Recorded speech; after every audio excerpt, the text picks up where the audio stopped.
অনেকে বলে তাদের কোরবানি ঈদের থেকে রোজার ঈদটাই বেশি পছন্দ, কারণ কোরবানির ঈদে কাজের পরিমাণটা একটু বেশি থাকে।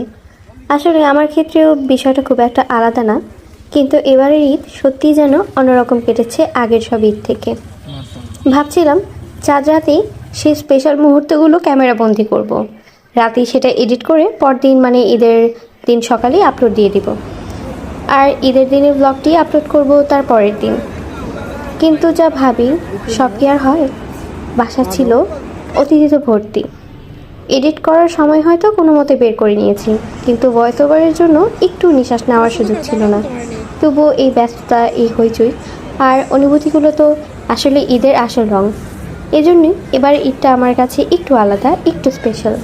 তো এই ব্লগটা ঈদের আগের দিন নিয়ে আমি আর ও একসাথে বের হয়েছিলাম বসুন্ধরার দিকটায়। হালকা একটা লাঞ্চ করলাম, এরপর চলে গেলাম মেহেদিকে।